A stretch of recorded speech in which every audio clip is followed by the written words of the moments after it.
వీడియోలో వినాయక చవితి రోజున వినాయకుడికి పూజించేటువంటి పత్రాలను నేను చూపిస్తాను. అయితే ఈ పత్రాలు పుస్తకంలో శాస్త్రీయ నామాలతో ఉంటాయి. వాటిని వాడుక భాషలో ఏమంటారనేదే నేను మీకు క్లుప్తంగా చెప్తాను. ఇక వినాయకుడికి పూజించేటప్పుడు ఒక్కో నామానికి ఒక్కో పత్రి చొప్పున పూజ చేయాలి. మొత్తం అంటే 21 నామాలకు 21 పత్రిని సమర్పించాలి. కానీ అందరికీ అన్ని పత్రాలు దొరకకపోవచ్చు. దొరికిన వాటితో పూజనైతే చేస్తారు. కానీ నేనైతే ఈ వీడియోలో 21 పత్రాలను చూపిస్తాను. ఏకదంతుడి పూజలో మొదటి పత్రం మాచీపత్రి. దీనినే మాచీపత్రం అని కూడా అంటారు. ఈ పత్రి చేమంతి ఆకులా ఉంటుంది. ఇది పల్లెటూర్లలో ఎక్కువగా కనిపిస్తుంది. పూర్వకాలంలో ఈ ఆకును పిల్లల కడుపు నొప్పి నివారణకు వాడేవారు. రెండవది బృహతి పత్రం. దీనిని వాకుడాకు అంటారు. ఇది చూడటానికి వంకాయ చెట్టులా ఉంటుంది.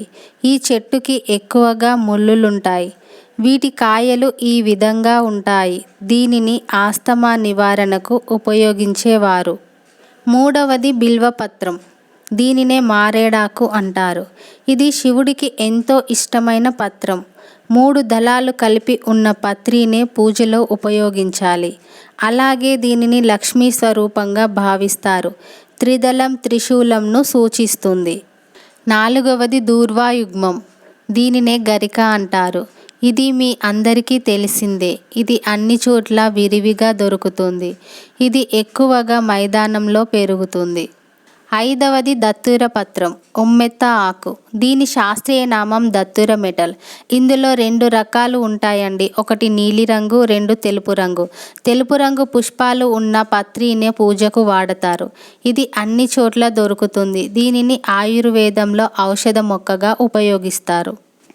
ఆరవది బదరీ పత్రం, రేగు ఆకు. ఇది చూడటానికి ఈ విధంగా ఉంటుంది. ఇది కూడా చాలా చోట్ల లభిస్తుంది. వీటి యొక్క పండ్లలో సి విటమిన్ అధికంగా ఉంటుంది. ఏడవది అపమార్గ పత్రం, ఉత్తరేణి. ఇది చూడటానికి ఇలా ఉంటుంది. ఇది పంట పొలాలలో చేలలో ఎక్కువగా కనిపిస్తుంది. కార్తీక పౌర్ణమి, సంక్రాంతికి కూడా ఈ మొక్కను ఉపయోగిస్తారు. దీనిని గుచ్చం చెట్టు అని కూడా అంటారు. ఎనిమిదవది తులసి పత్రం, తులసి ఆకు. దీని శాస్త్రీయ నామం ఆసిమం శాంక్టం.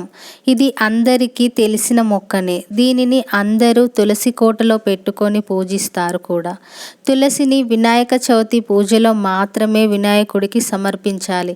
మిగతా సమయాలలో తులసిని వినాయకుడి పూజలో వాడకూడదు. దీనిని యాంటీబయాటిక్ మొక్కగా కూడా పిలుస్తారు. తొమ్మిదవది చూతపత్రం, మామిడాకు. ఇది చూడటానికి ఈ విధంగా ఉంటుంది. ఇది కూడా అందరికీ తెలిసినదే. చాలా వరకు ఇది అందరి ఇళ్లలో ఉంటుంది.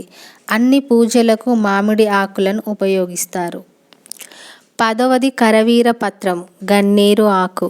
ఈ మొక్క చూడటానికి ఇలా ఉంటుంది. ఈ చెట్టు పువ్వులు పసుపు రంగులో ఉంటాయి. ఇది కూడా పల్లెటూర్లలో ఎక్కువగా కనిపిస్తాయి. 11వది విష్ణుక్రాంత, విష్ణుక్రాంత పత్రం. ఈ మొక్క చూడటానికి ఈ విధంగా ఉంటుంది. నీలిరంగు పువ్వులతో కనిపిస్తుంది.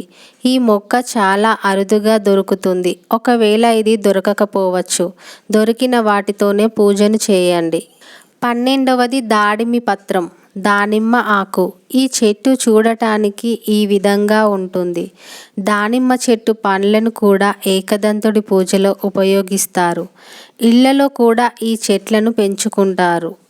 13వది దేవదారు పత్రం, దేవదారు. ఈ చెట్టు చూడటానికి ఇలా ఉంటుంది. దీనిని వాడుక భాషలో కూడా ఇలాగే పిలుస్తారు. ఇది మనకు ఇక్కడ దొరకదు. ఎందుకంటే ఇది ఒక హిమాలయాల్లోనే ఉంటుంది.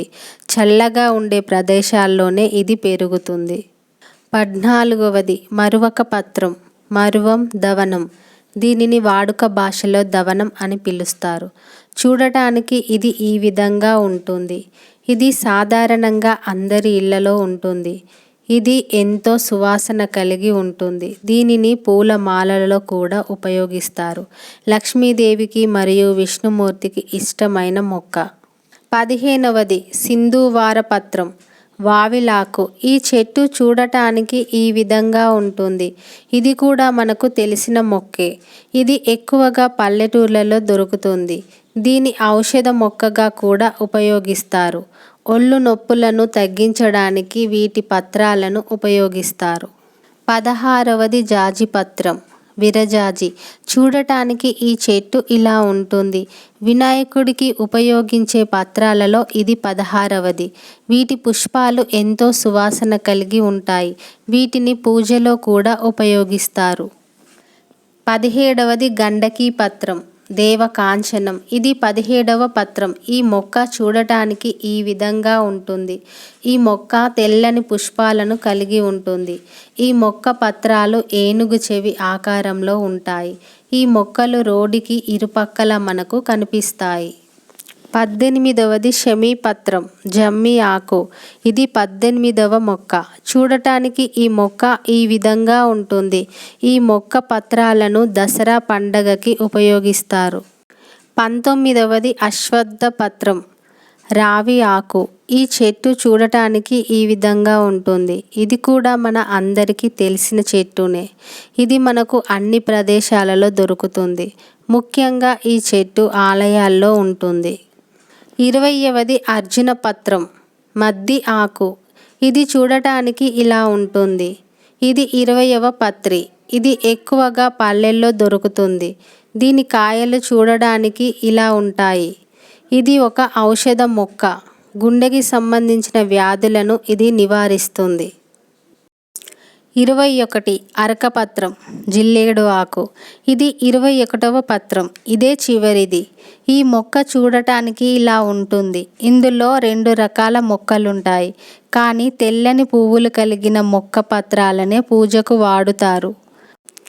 ఇదండి ఇవాల్టి వీడియో. మరో మంచి వీడియోతో మళ్ళీ మీ ముందుంటాను.